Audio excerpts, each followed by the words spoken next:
Kenapa di Malaysia banyak pekerja warga asing? Ini parah nih. Jakarta kini berubah dipenuhi kereta canggih dan pencakar langit modern membuat warga Malaysia kaget. Sabah mau keluar daripada Malaysia, ini bukan benda main-main, boy. Apa kabar rakyat Sabah? Tanpa Sabah dan tanpa Sarawak, tidak akan ada negara Malaysia pada hari ini. Sabah tidak menuntut yang lebih dan tidak mahu yang kurang. Yang kita mahu adalah apa yang telah dijanjikan dalam perjanjian Malaysia dan apa yang telah dipersetujui dan dimasukkan di dalam perlembagaan persekutuan. Miris teman-teman. Negara tetangga kita, Malaysia, kini harus menghadapi pil pahit karena salah mengurus negaranya. Kebijakan Malaysia yang memberikan akses seluas-luasnya kepada imigran asal Bangladesh dan juga India malah membawa petaka. Di mana teman-teman, krisis identitas Malaysia kini makin meruncing dan juga dipertanyakan. Saat orang Malaysia, teman-teman, digantikan, hampir tergerus. Kita lihat di jalanan, tidak ada sedikit sekali orang Malaysia yang berlalu lalang. Kebanyakan adalah pekerja Bangladesh. Nah, permasalahannya seperti ini, teman-teman. Generasi pertama imigran itu pasti kasta terendah atau ya pekerjaan paling bawah. Tapi generasi kedua, ketiga, dan juga keempat bisa jadi itu yang akan membawa dampak yang luar biasa. Generasi kedua akan mempunyai akses pendidikan yang lebih layak. Generasi ketiga akan mempunyai relasi yang lebih luas. Dan generasi keempat ini yang paling ditakuti, bisa saja mengambil alih berbagai posisi-posisi penting. Mungkin di DPR, mungkin pejabat, wali kotanya. Nah, itu yang saat ini hampir terjadi di Malaysia. Bahkan orang-orang Malaysia kini heran ketika melihat Jakarta yang begitu indah, teman-teman, melihat IKN yang begitu megah, kenapa dulu orang Indonesia kerja ke Malaysia? Oh, ternyata teman-teman, memang dulu Indonesia belum sekuat saat ini. Tapi ketika Indonesia sekarang ekonominya jauh lebih baik, teman-teman, PDB-nya pun 1,5 triliun dolar kalau nggak salah ya. Kita cek dulu juga. Ini jauh di atas Malaysia, teman-teman. Nah, ini menunjukkan bahwa Indonesia saat ini bukan lagi negara terbelakang yang dulu mengemis minta kerja ke Malaysia. Saat ini banyak TKI kita yang bekerja tidak hanya di Malaysia tapi juga di Dubai, di Maroko, di negara-negara maju, Korea, ada Hong Kong, teman-teman. Nah, itu ya teman-teman tidak menutup mata, kita juga memang masih banyak rakyat kita yang membutuhkan lapangan pekerjaan, tapi tidak se ekstrim dulu. Nah, permasalahannya teman-teman, ketika Malaysia membuat sebuah regulasi mempersulit orang Indonesia datang dan mempermudah orang Bangladesh datang, akhirnya Malaysia, teman-teman, kena aturannya sendiri, atau ya ini seperti senjata makan tuan. Sekarang mereka pusing mau menegur orang Bangladesh, kulturnya beda. Mau mengusir orang Bangladesh, mereka punya kontrak kerja. Dan jangan salah loh teman-teman, orang Bangladesh lebih keras daripada orang Indonesia. Orang Indonesia itu terkenal sangat halus ya, sangat santun. Jadi kalau misalnya diomeli, dimarahi oleh tuannya di Malaysia, mungkin mereka tidak akan marah. Tapi jangan salah loh, orang Bangladesh beda teman-teman karakternya. Nah, hari ini kita bakal tengok dulu bagaimana kejatuhan Singapura sudah di depan bagaimana kejatuhan Malaysia sudah di depan mata, bukan lewat invasi Indonesia, bukan lewat agresi militer atau ekonomi, tapi karena salah mengatur negaranya sendiri. Ini ulah para pemimpinnya sendiri. Oke deh, kita langsung aja simak teman-teman informasi selengkapnya. Kenapa di Malaysia banyak pekerja warga asing? Ini parah nih. Jakarta kini berubah dipenuhi kereta canggih dan pencakar langit modern membuat warga Malaysia kaget. Namun, kekaguman itu ada juga yang heran, jika Jakarta sudah begitu maju, mengapa gelombang pekerja Indonesia tetap mengalir deras ke Malaysia, padahal Jakarta lebih maju. Di saat yang sama, kecemasan mulai menyelimuti warga jiran. Membludaknya warga asing menimbulkan ketakutan kolektif bahwa mereka akan terasing di tanah sendiri. Bayang-bayang kelam menghantui pikiran masyarakat lokal, mereka khawatir jika dominasi asing tak terbendung, warga Melayu justru akan terpinggirkan dan berakhir hanya sebagai tukang sapu di negeri yang kian dikuasai pengaruh luar. Cantik juga saya tengok kota Jakarta ni. Banyak bangunan-bangunan pecakar langit. Tapi kenapa diorang tak mau kerja kat sini? Diorang rela pergi dekat Malaysia, masuk lorong tikus, jadi illegal. Kat sini banyak ni lowongan bekerja ni. Kerja dekat sini pun okey lah. Banyak bangunan-bangunan tinggi saya tengok. Tengok pemandangan di Jakarta memang agak cantik lah. Tengok belakang saya ni. Tu dia. Ini di bundaran. Siapa yang datang kat sini boleh melawat kawasan ni juga.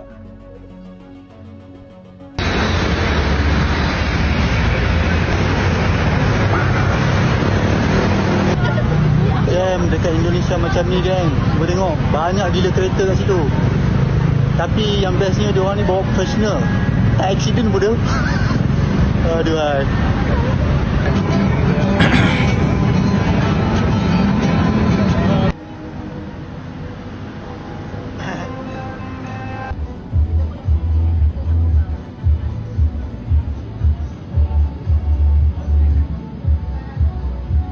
Hey guys, aku lagi main nih di PIK dan aku lagi keinget sama cerita teman aku dari Malaysia.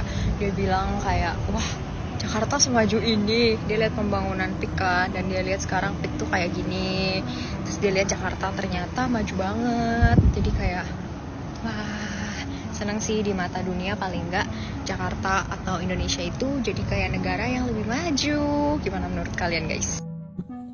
Kenapa di Malaysia banyak pekerja warga asing tidak memiliki apa-apa dokumen? Senang kata kosong. Sebab apa?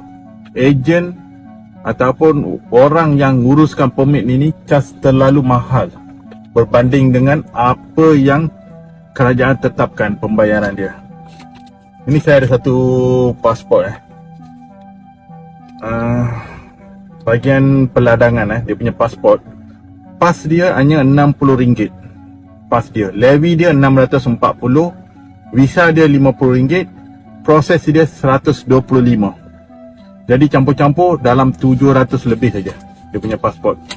Tetapi orang ni, saya punya kawan punya pekerja, dia bayar RM2,500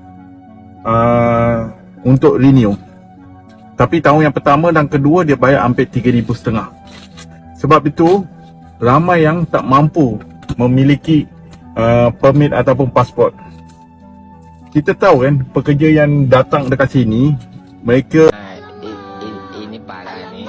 parah nih. Ini parah nih.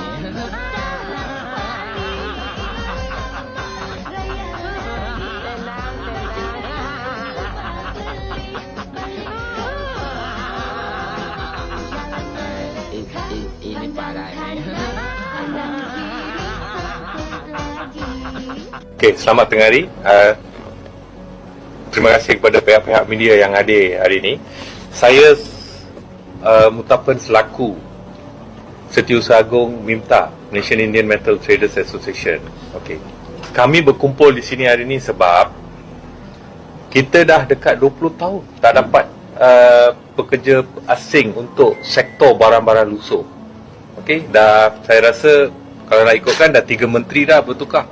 So kita pun dah dengan kita pun dekat 20 tahun dah minta dengan setiap menteri baru yang masuk, Menteri Sumber Daya Manusia dengan Menteri Dalam Negeri. Sabah mau keluar daripada Malaysia, ini bukan benda main-main boy. Jadi apa yang perlu Sabah buat? Yang pertama, mau kena ada sokongan tempatan. Don Sabah perlu lulus resolusi merdeka dengan majoriti referendum rakyat untuk dapatkan mandat jelas. Yang kedua, kena ada kelulusan persekutuan. Yang ini memang halangan besar sebab perlu kelulusan 2/3 majoriti di Parlimen Malaysia. Kena pindah perlembagaan persekutuan. Yang proses ini memang hampir mustahil. Yang ketiga, tindakan antarabangsa. PBB memang akan terlibat atas isu self-determination. Kena iktiraf daripada negara ASEAN dan kuasa besar. Yang last sekali, Filipin memang akan tuntut baliklah sejarah ke atas Sabah. Apa kesan utama dia jika berjaya? Yang negatif, okey. Sudah jadi negara sendiri kan. Yang pertama, ekonomi runtuh serta-merta, hilang subsidi, mata wang baru. Krisis keselamatan, pantai panjang, ancaman luar banyak. Lanun-lanun banyak akan masuk kacau. Lepas tu, kekacauan status kewarganegaraan lah. And then pengasingan antarabangsa. Kesan positif dia pula kalau Sabah sudah jadi negara sendiri, ialah memang kontrol penuh hasil minyak dan gas 100%. Autonomi lengkap dalam pentadbiran. Semua cukai untuk Sabah sendiri, tiada bagi-bagi dekat lain negara sudah. Realiti sebenar dia, proses keluar hampir mustahil secara undang-undang. Risiko terlalu tinggi berbanding manfaat. Bagus lagi perjuangan MA53 lebih realistik, tuntut hak autonomi, pembayaran hasil lebih saksama, kuasa imigresen lengkap. Kesimpulan dia, impian mereka memang manis tapi realiti terlalu pahit. Fokus kepada perjuangan MA63 dalam Malaysia lebih bijak dan realistik untuk kepentingan rakyat Sabah. Sekian daripada saya. Apa kabar rakyat Sabah? Tanpa Sabah dan tanpa Sarawak, tidak akan ada negara Malaysia pada hari ini. Sabah tidak menuntut yang lebih dan tidak mahu yang kurang. Yang kita mahu adalah apa yang telah dijanjikan dalam perjanjian Malaysia dan apa yang telah dipersetujui dan dimasukkan di dalam perlembagaan persekutuan. Kembalikan hak 40% Sabah. Ini duit rakyat Sabah yang mesti digunakan untuk membangunkan Sabah. Kita hanya mahu hak kita ini dihormati dan dilaksanakan. Kembalikan duit rakyat Sabah. Tanpa Sabah dan tanpa Sarawak, tidak akan ada negara Malaysia pada hari ini. Kembalikan hak 40% Sabah. Rakyat Sabah memerlukan ini. Persekutuan Malaysia hanya akan sempurna kalau hak-hak istimewa Sabah dan hak-hak istimewa setiap negeri dapat ditunaikan seperti mana dalam perlembagaan persekutuan atau seperti mana di dalam perjanjian Malaysia. Kita bukan anti persekutuan, kerana kerana Sabah dan Sarawak lah yang menubuhkan persekutuan Malaysia ini pada tahun 1963. Tanpa Sabah dan tanpa Sarawak, tidak akan ada negara Malaysia pada hari ini. Kalau ada satu benda yang basic rakyat Sabah boleh buat sekarang, apa benda itu? Orang Sabah kena tuntut kemerdekaan. Wow, satu. Sebab the past few years back, ada geng yang mau cerita pasal 10 tahun daripada sekarang Sabah akan merdeka. Dan mereka bercakap daripada Australia. Tanpa memikirkan rakyat Sabah faham atau tidak apa yang dia maksudkan. Yang dia tahu cuma mau keluar daripada persekutuan Malaysia. Malaysia diambang krisis bara perlawanan di Sabah dan Sarawak. Kalau kita mau jujur, pertanyaan paling sensitif yang sekarang mulai beredar di Sabah bukan lagi soal pembangunan, bukan lagi soal proyek jalan, bahkan bukan lagi soal siapa yang menang pemilu. Pertanyaannya jauh lebih besar dan jauh lebih mengganggu.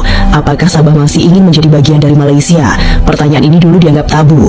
Kalau ada yang berani mengucapkannya, biasanya langsung dicap ekstremis, pengacau, atau sekadar pemimpi yang kebanyakan menonton film revolusi. Tapi sekarang situasinya berbeda. Bisikan itu tidak lagi hanya terdengar di sudut warung kopi atau obrolan santai nelayan di pesisir. Ia mulai muncul dalam diskusi politik, dalam forum masyarakat sipil, bahkan kadang terselip di pidato para tokoh lokal. Nada suaranya pun berubah. Dulu hanya keluhan, sekarang mulai terdengar seperti tuntutan. Dan ketika sebuah keluhan berubah menjadi tuntutan, biasanya itu pertanda satu hal, kesabaran sudah mulai habis. Mari kita tarik sedikit ke belakang.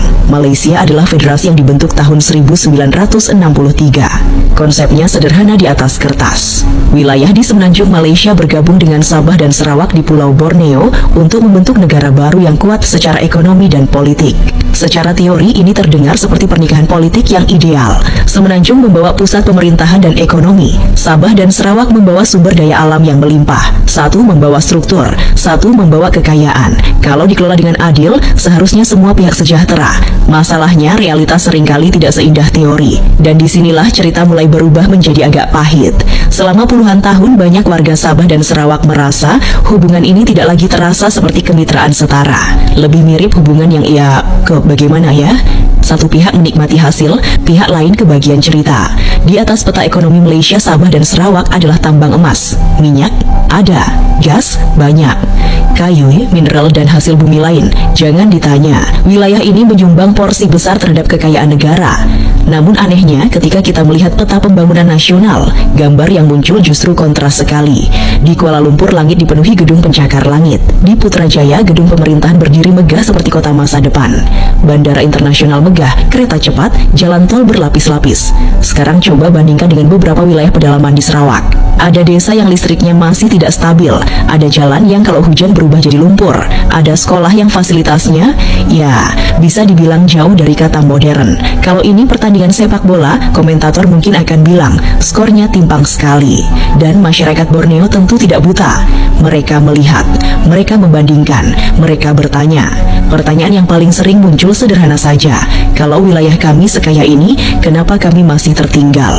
Ini bukan pertanyaan emosional, ini pertanyaan logika. Kalau sebuah wilayah menghasilkan begitu banyak kekayaan, secara teori wilayah itu juga seharusnya menikmati manfaatnya. Tapi yang terjadi justru sebaliknya.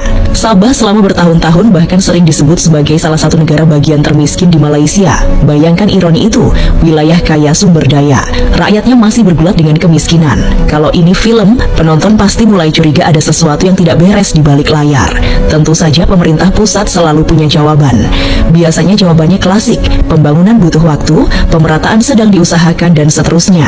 Masalahnya, jawaban seperti itu sudah diputar berulang-ulang selama puluhan tahun. Ketika pimpinan Sarawak Abang Johari menyebut Nusantara sebagai katalis pertumbuhan Borneo, banyak yang mulai bertanya, apakah ini sinyal pergeseran kekuatan di Pulau Borneo?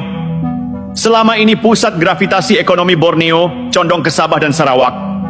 Tapi kini Indonesia membangun pusat pemerintahan baru tepat di jantung Kalimantan. Energi hijau, konektivitas listrik lintas negara, hingga potensi blok ekonomi utara Borneo mulai dibicarakan serius. We are navigating a fundamental transformation in the global landscape, a new economy where sustainability and high-tech innovation are the definitive benchmark of success. Sarawak is an active contributor to this shift, shaping new pathways for sustainable and high-value growth. Kalimat itu bukan kalimat ringan, itu bukan basa-basi forum. Bukan juga sekadar diplomasi yang dibungkus senyum dan foto bersama. Kalau seorang Premier Sarawak berdiri di Jakarta, lalu bilang bahwa Nusantara bisa jadi katalis pertumbuhan Borneo, itu artinya satu hal. Ada pergeseran yang sedang terjadi, pelan tapi nyata. IKN bukan cuma proyek pindah kantor. Bukan cuma soal ASN, angkat koper dari Jakarta ke Kalimantan Timur, ini soal memindahkan pusat gravitasi kekuasaan. Dan dalam geopolitik, gravitasi itu segalanya. Selama puluhan tahun, kalau bicara Borneo, yang lebih dominan terdengar itu Sabah dan Sarawak. Infrastruktur mereka relatif lebih dulu tertata. Dukungan Kuala Lumpur mengalir. Kalimantan, lama dikenal sebagai halaman belakang. Kaya sumber daya, iya. Tapi pusat kuasa tetap jauh, di Jawa. Sekarang ceritanya beda. Ketika Indonesia memutuskan membangun ibu kota di jantung Kalimantan, itu seperti menancapkan bendera besar di tengah pulau. Pesannya jelas, pusat negara tidak lagi hanya berorientasi ke barat. Tidak lagi Jawa sentris sepenuhnya. Ada poros baru, dan poros itu tepat di tengah Borneo. Banyak orang masih melihat IKN sebagai proyek infrastruktur. Jalan dibangun, istana berdiri, gedung kementerian naik, selesai. Padahal kalau ditarik lebih dalam, ini reposisi strategis Indonesia di Asia Tenggara. Coba lihat peta. Dari IKN ke Kuching atau kota Kinabalu, jaraknya jauh lebih dekat dibanding Jakarta. Secara psikologis dan politis, pusat pemerintahan Indonesia kini bertetangga langsung dengan Malaysia Timur dan Brunei. Ini bukan kebetulan geografis, ini perubahan cara pandang. Kalau dulu interaksi lintas Borneo terasa seperti urusan daerah perbatasan, sekarang itu bisa naik kelas jadi urusan pusat ke pusat. Dan ketika pusat pemerintahan mendekat ke perbatasan, biasanya ada dua hal yang terjadi.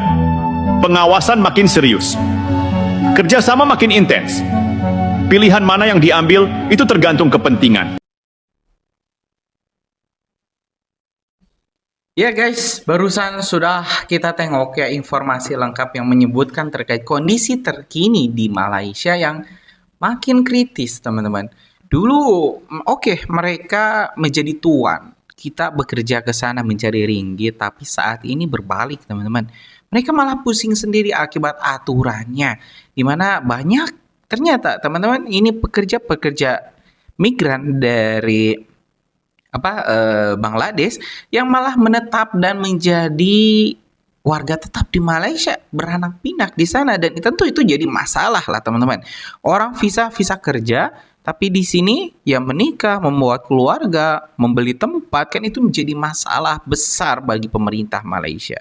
Ya, itu mungkin karma ya, karena mungkin sering memandang rendah Indonesia, kini ya mereka dapat masalah sendiri deh.